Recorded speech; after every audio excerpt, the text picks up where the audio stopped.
Shalom. I want to give all praises, glory, and honor to Yahweh, Bahashem, Yahweh Shai, Bahashem, Rakakadash. This is your brother Darash Math, and I'm back with part 2 of According to Knowledge. Before I get started, I want to address something from the last installment about men and women being joint heirs. It was brought to my attention that could be confusing, leading people to think that in the kingdom, men and women would be on the same level. But that isn't the order established by Yahweh Bashem Yahweh Shai. So, this is 1 Peter 3 and 7. It says, "Likewise, ye husbands, dwell with them according to knowledge, giving honor unto the wife as unto the weaker vessel, and as being heirs together of the grace of life, that your prayers be not hindered." Okay? And so, this right here says, being heirs together of the grace of life, because the promises were given to Abraham for his descendants, and both men and women are Abraham's descendants, but there's an order which Yahweh Bashem Yahweh Shai set up, which we'll get in 1 Corinthians 11 and 3. It says, a fellow heir, a joint heir, one who obtains something assigned to himself with others, a joint participant. This one down here says fellow heir, joint heir also. Okay, so I'm not saying that women in the kingdom will be on the same level of men, because we know that's not the case. The righteous order that has been set up will be reestablished, because right now the earth is out of course. But 1 Corinthians 11 and 3 says, "But I would have you know that the head of every man is Hamashiach, and the head of the woman is the man, and the head of Hamashiach is the Most High." So that order is still going to stand in the kingdom. Okay, women will actually be in their proper place right now in Esau's kingdom. The women usurp authority over the man, but that's not going to be so in the kingdom. And I can understand how this could be problematic by what I said last time, because given the situation being in Esau's kingdom, our women are out of order, and they will look for anything to find a way to usurp authority, but that's not going to fly in the kingdom. Order will be established. All right? Women will be under their husbands in the kingdom, like it should be. So let's go to the book of Sirach, chapter 9. It says, "Be not jealous over the wife of thy bosom, and teach her not an evil lesson against thyself." Pretty straightforward. It says, "Give not thy soul unto a woman to set her foot upon thy substance." Okay? So don't give, a woman a chance, to have control over your substance, like your money or getting legally married. That gives a woman a chance to set her foot upon thy substance. And give not thy soul unto a woman. So yes, we're not supposed to completely give ourselves over to women. Like, yes, we're supposed to love them, but we're not supposed to be whipped by them. Okay? We're not supposed to be simps behind these women, because they can destroy us. It says, "Meet not with a harlot, lest thou fall into her snares. Use not much of the company of a woman that is a singer, lest thou be taken with her attempts. Gaze not on a maid, that thou fall not by those things that are prettiest in her. Give not thy soul unto harlots, that thou lose not thine inheritance." Okay? Give not thy soul unto harlots. Okay? Talking about, don't give yourself over to these harlots. Don't be trying to spend all your money on them, because you'll waste it all, because you'll keep going back. So don't fall in love with these O's. Verse 7. "Look not round about thee in the streets of the city, neither wander thou in the solitary places thereof. Turn away thine eye from a beautiful woman, and look not upon another's beauty. And many have been deceived by the beauty of a woman, for wherein love is kindled as a fire. Sit not at all with another man's wife, nor sit down with her in thine arms, and spend not thy money on her at wine, lest thine heart incline unto her, and so through thy desire thy fall into destruction," going into committing adultery. And so back up to verse 8, say, "Turn on thine eye away from a beautiful woman," because that's the woman's strength. The woman's beauty, sexuality, that's her strength, and that's how she entraps men. So you have to understand that these women understand how they look. They know how men think about them, and they'll use that to their advantage. And just because a woman has a beautiful face, that doesn't mean her soul is going to be beautiful. And I'm sure we've all come across this in our life, especially as men. And it says, for many have been deceived by the beauty of a woman. And yeah, including me. For in love is kindled as a fire. I mean, this has even happened to King David. So we can go to 2 Samuel chapter 11, verse 2. And it came to pass in the evening tide that David arose from off his bed and walked upon the roof of the king's house. And from the roof he saw a woman washing herself, and the woman was very beautiful to look upon. Talking about Bathsheba. And David sent and inquired after the woman and said, is not this Bathsheba, the daughter of Eliam, the wife of Uriah the Hittite? And David sent messengers unto her, and she came in unto him, and he lay with her. For she was purified from her uncleanness, and she returned unto her house. And the woman conceived and sent and told David, and said, I am with child.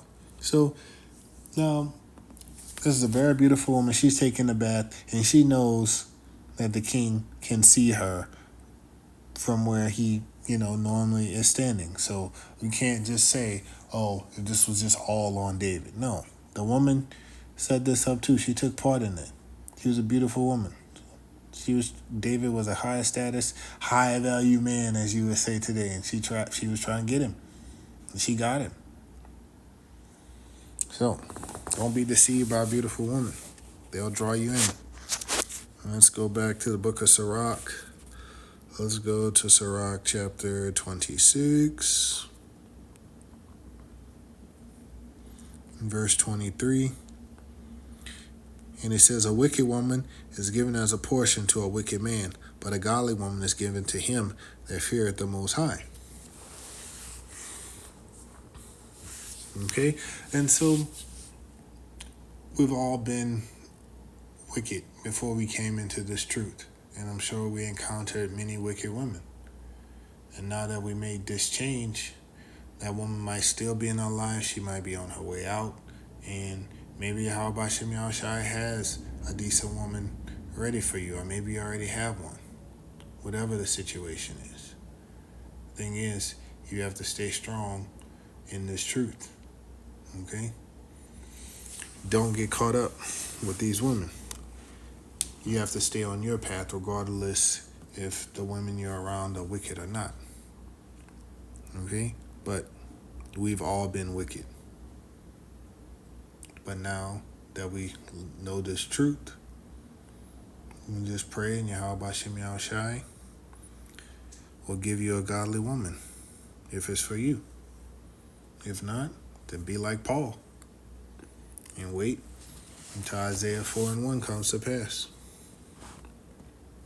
It says, we are to teach our wives order in this truth. We can't just have them running amok. So let's go to 1 Corinthians 14 chapter and verse 34. And it says, let your woman keep silence in the churches, for it is not permitted unto them to speak, but they are commanded to be under obedience, as also said the law. One law, that's Genesis 3:16, which says their husband shall rule over you. Okay? So women are supposed to speak in the churches. And the church is the Israelites, where 2 or 3 of us are gathered together in the name of Yahushai. Okay? So it's not permitted for them to speak. It says, and if they will learn anything, let them ask their husbands at home, for it is a shame for women to speak in the church. Okay? And then people always bring up situations like Deborah.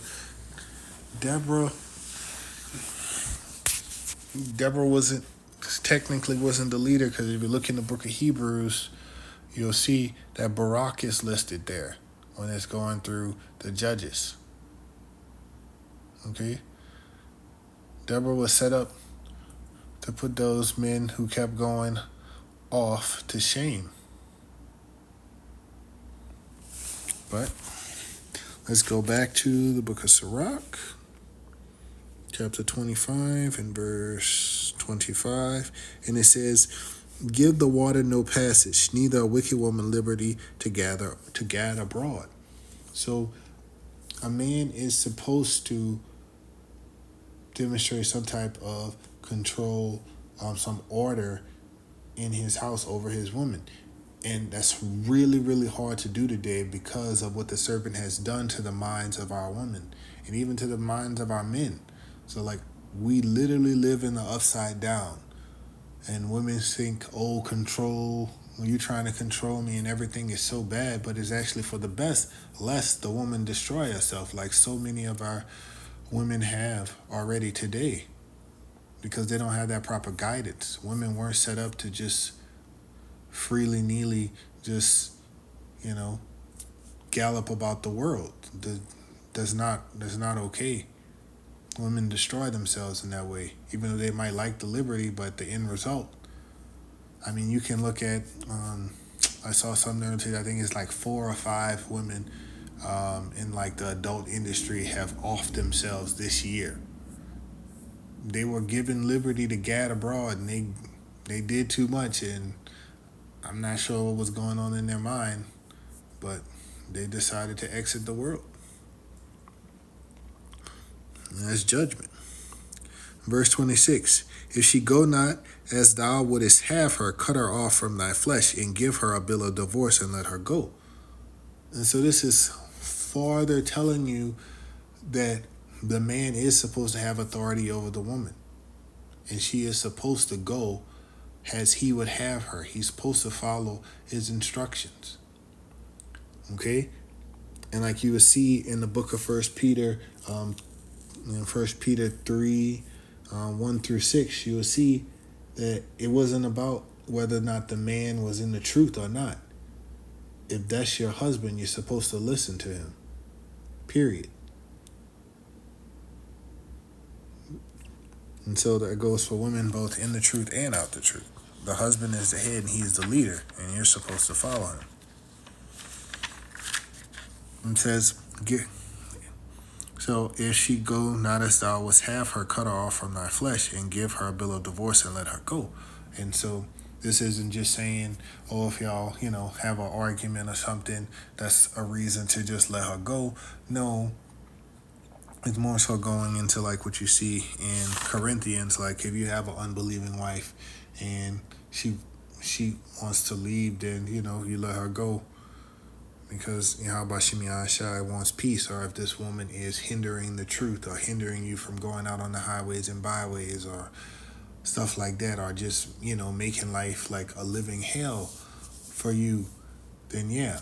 But not just like one measly like argument, but like, if this were some rebellious woman trying to go out and do all of these ungodly things like adultery and, blaspheming against the Most High. Like if you're trying to like learn and she's trying to disrupt you from learning the truth and hindering your relationship with Yahweh Shem Yahushai, and if she just doesn't want to be in any type of order at all and just, basically being a dragon in the house, then yeah, because Yahweh Shem Yahushai wants us to be at peace. He doesn't want us to be tortured. So let's get 1 Corinthians 7:10, and it says, and unto the married I command, yet not I, but the master, let not the wife depart from her husband. But if she depart, let her remain unmarried, or be reconciled unto her husband, and let not the husband put away his wife. Because, we're not supposed to, divorce. We're supposed to be together, because what the Most High put together, let no man, separate. Like in the law, when Moses gave out the laws for divorce, he only did that because of the hardness of the Israelites' heart, because we're a stiff-necked people. But in all honesty, we're supposed to be together till death do us part. That's how it's supposed to go. In this society, these women divorce men like it's nothing. That's why you shouldn't get legally married to a woman, because you're not supposed to let the woman put her foot upon your substance. So you shouldn't give a woman any control over you, and that's giving her control over you. It's just a setup for failure. And so you have to maintain that power. But they don't like that. So that's why they want you to get married to them legally, so that they have power over you. But don't fall for it. So this is the book of Sirach. We're back again. This is chapter 26 and verse 7. It says, "An evil wife is a yoke shaken to and fro, and he that had hold of her is as though he held a scorpion." Can you imagine trying to hold a scorpion? It's just stinging you the whole time. You gonna let that sucker go. Okay? Because the scorpion is not going to do what you say. So that's what it's like trying to have an evil wife. You're trying to get things in order with Yahweh Bashim Yahweh Shai, and she just being evil. So eventually, yeah, you're going to have to let her go because it's not going to work out. Like just you trying to be righteous and her trying to be evil, it's going to be an automatic clash. Anytime you bring up the scripture, it's just going to be a problem. So you won't be able to work. So you're going to have to get rid of her. Verse, this is Sirach 25 and 16. It says, "I had rather dwell with a lion and a dragon than to keep house with a wicked woman." It would be better. Could you imagine living with a lion and a dragon? How terrifying that would be. Or imagine living with a wicked woman. Like you never have any peace. Like that's insanity. Let's go back to chapter 26, down to verse 26, and it says, "A woman that honoreth her husband, she shall be judged wise of all. But she that dishonoreth him in her pride shall be counted ungodly of all." And so, when a woman honors or gives praise or glory to her husband, she gonna be judged as wise. But she that dishonored him with her pride, because she's prideful, she's self-willed, she won't submit. She has that same serpent spirit, that Esau Edom spirit on her. The haughty daughters of Zion shall be counted ungodly. So it's ungodly for a woman to dishonor her husband. It's a sin. Because Genesis 3:16, "A husband shall rule over thee." That's in the law. Okay? So, let's go to the book of Proverbs.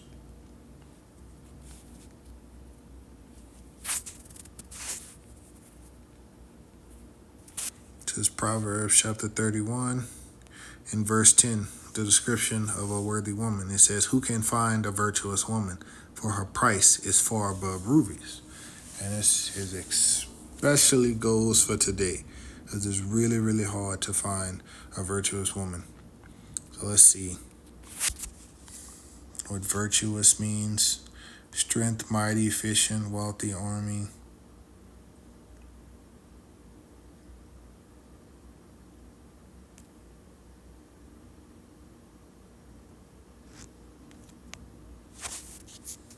Okay.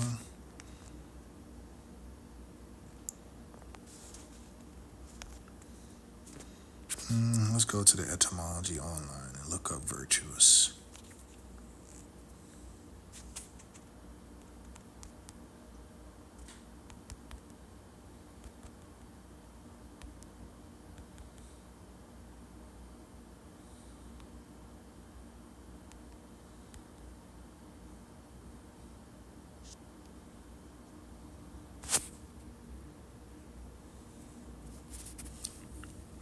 Characterized by vigor or strength, having qualities befitting a knight, valiant, hardy, courageous, righteous, of good quality, good, virtuous, moral strength, high character, manliness, having beneficial or efficacious properties. Okay. So finding a good, beneficial woman. So verse 11 says, "The heart of her husband do trust safely in her, so that he shall have no need of spoil." All right, let's go back to the book of Sirach.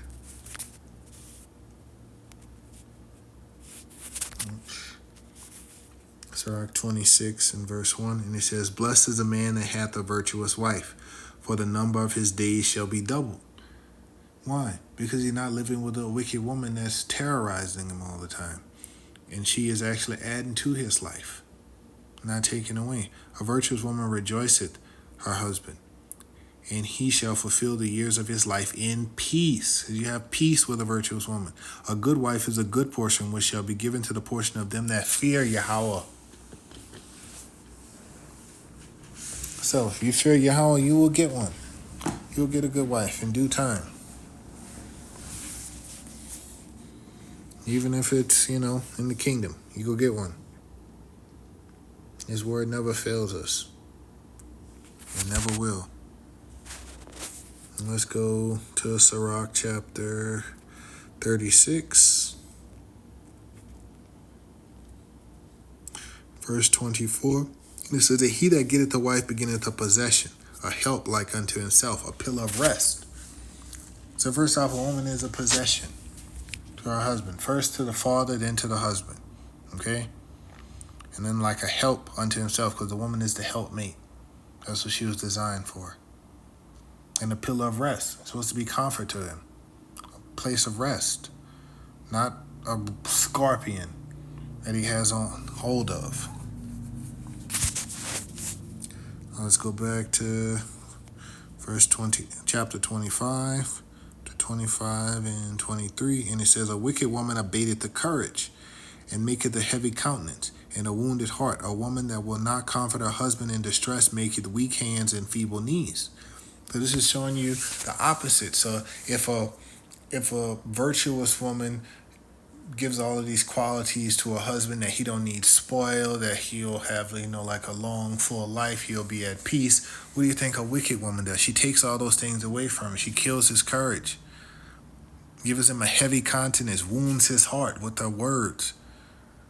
A woman that would not comfort her husband in distress, make you weak hands and feeble knees.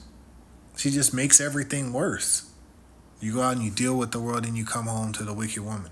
And so you have to be cognizant of this stuff, brothers, about who you're dealing with these women. Because you don't want a wicked woman. You don't want them around you. Because they're just going to harm you. And that's literally all they're going to do. You can't have that in your life. Now let's go back to the book of Proverbs. And so verse 11 says, the heart of her husband safely trust in her, so that he shall have no need of spoil. What is spoil? Spoil is like prey, plunder, or booty, spoil. Okay, because it's saying that this woman is going to give you so much that you won't have need of spoil. Okay, not saying that you can't have spoil, just saying you won't need it, but you can still have it. Because one of the definitions of spoil, which we'll go to the book of Numbers, the spoils of war. If that's what it's going into with spoils. You'll see one of the spoils of war, Numbers chapter 17. And it says, now therefore kill every male among the little ones, and kill every woman that had known man by lying with him. But all the women children that have not known a man by lying with him, keep alive for yourselves. So that's spoil. That's a spoil of war. It's just saying, if you have a good woman, then you wouldn't have need for a bunch of women, for other women. But it's not saying that you can't have them. Okay?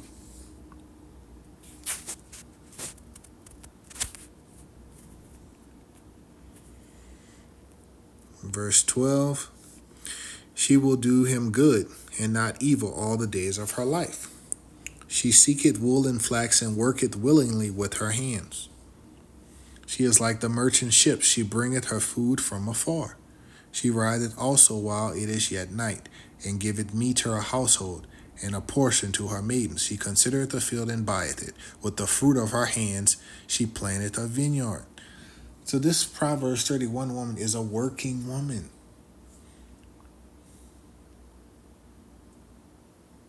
She girded her loins with strength, and strengthened her arms. She perceiveth that her merchandise is good. Her candle goeth not out by night. She layeth her hands to the spindle, and her hands hold the distaff. She stretcheth out her hand to the poor, yea, she reacheth forth her hands to the needy. She is not afraid of the snow for her household, or for all her household are clothed with scarlet. She maketh herself coverings of tapestry. Her clothing is silk, and purple. Her husband is known in the gates when he sitteth among the elders of the land. He has a good report about his wife amongst the elders. And let's look in comparison in the book of Sirach, chapter 25, verse 17. And it says, the wickedness of a woman changeth her face and darkeneth her countenance like sackcloth. Her husband shall sit among his neighbors, and when he heareth it, he shall sigh bitterly. Look at the difference between the virtuous woman, which you'll see her husband going through, and the wicked woman. Is drastically different. We got to be careful. All wickedness is but little to the wickedness of a woman, but let the portion of a sinner fall upon her. So it's nothing for a woman to do wickedness. It comes so easy to them because they're not used to consequences. They don't understand that Jacob's trouble is coming. They think they can do all these things and just get away with it because Esau has supported them in the society to do these things. But we know that judgment is coming, and that's when the portion of a sinner is going to fall upon these women.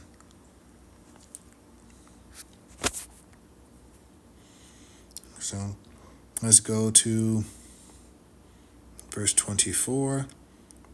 And it says, she maketh fine linen and selleth it, and delivereth girdles unto the merchant.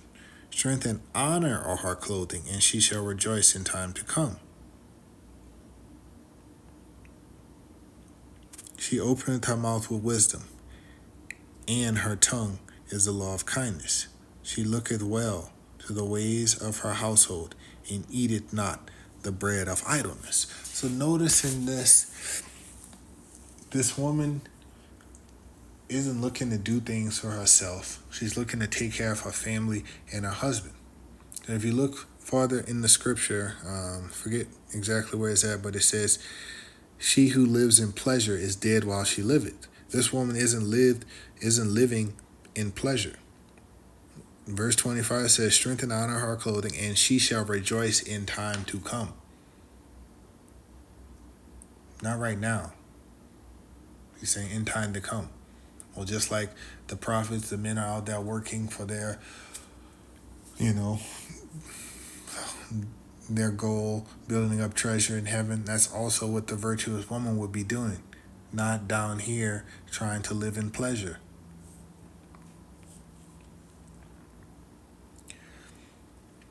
She looketh well to the ways of her household, and eateth not the bread of idleness. So she's a busy woman. Her children rise up and call her blessed, her husband also, and he praiseth her. Oh, look at this, another theme. He praiseth her. Why? Because she's a virtuous woman doing what she has to do. You don't just get praise just for existing and being a wife. That's not how that works. Many daughters have done virtuously, but thou excellest them all. Favor is deceitful and beauty is vain, but a woman that feareth Yahweh, she shall be praised. Fearing Yahweh by Shem Yahushai as a woman is something that's worthy of being praised for. Give her of the fruits of her hands, and let her own works praise her in the gates. And she worked for it. So the Israelite man and woman have been corrupted in this society. The order established in these scriptures are the path to life. There is no other way. Esau, the red Hebrew Edomite, aka the white man, the caveman of Mount Seir, modern-day Petra, and later the Caucasus Mountains, have destroyed, murdered, and deceived us long enough. So with that, I hope this lesson was edifying.